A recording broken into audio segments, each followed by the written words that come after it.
കാറ്റത്തെ കിളിക്കൂടിൻ്റെ നാളത്തെ പ്രൊമോയിലെ വിശേഷത്തിലേക്ക് എല്ലാവർക്കും സ്വാഗതം. നാളത്തെ പ്രൊമോയിൽ നീതു ഹരീഷിനെ കാണാനായിട്ട് മെക്കാനിക് ഷെഡിൽ വരുന്നുണ്ട്. ആ സമയത്ത് അവിടെ സുധീഷ് ഉണ്ടാവും. അങ്ങനെ നീതു ആണെങ്കിൽ സുധീഷിനോട് ചോദിക്കുകയാണ്, സുധീഷ് ഏട്ടാ ഞാനൊരു സംശയം ചോദിച്ചോട്ടെ, സുധീഷ് ഏട്ടന് വീട്ടുകാരെയോ അല്ലെങ്കിൽ നിധി ഏട്ടത്തെയോ ആരെയും ഒരാളെ മാത്രം ഓപ്റ്റ് ചെയ്യുന്ന ഒരു സാഹചര്യം ഉണ്ടായാൽ സുധീഷ് ഏട്ടൻ എന്താവും ചെയ്യുന്നത്? അപ്പോൾ സുധീഷ് പറയാണ്, ഇതിലെന്താ കൂടുതൽ ചിന്തിക്കാൻ, ഞാൻ നിധിക്കൊപ്പം നിൽക്കും, അല്ലാതെ വേറെന്ത് ചെയ്യാനാ? അപ്പോൾ തന്നെ ഹരീഷ് ആണെങ്കിൽ ഒരല്പം തല കുനിക്കുന്നുണ്ട്. എന്നിട്ട് നീതു ആണെങ്കിൽ ഹരീഷിനോട് ചോദിക്കുകയാണ്, നിങ്ങൾ രണ്ടാളും ഒരേ വീട്ടിലെ ആൾക്കാരല്ലേ? എന്നിട്ട് സുധീഷേട്ടൻ്റെ മറുപടി കേട്ടല്ലോ. അപ്പോൾ ഹരീഷ് പറയാണ്, എൻ്റെ പേര് ഹരീഷ് എന്നാ. സുധീഷേട്ടനെ പോലെ സെൽഫിഷായിട്ട് ചിന്തിക്കാൻ എനിക്ക് കഴിയത്തില്ല.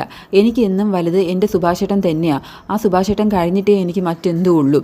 പിന്നെ ഇതിൻ്റെ പേരിൽ നീ എന്നെ കളിയാക്കാനോ എന്നോട് ദേഷ്യപ്പെടാനോ വരണ്ട. അപ്പോൾ സുധീഷിൻ്റെ മുഖം ഒന്ന് വല്ലാതെ ആവുന്നുണ്ട്. എന്നിട്ട് ഹരീഷ് പറയാണ്, എടാ എന്താണോ തനിക്ക്, തന്നെ പോലെ ചിന്തിക്കാനൊന്നും എനിക്ക് പറ്റത്തില്ല എന്ന് പറയാണ്.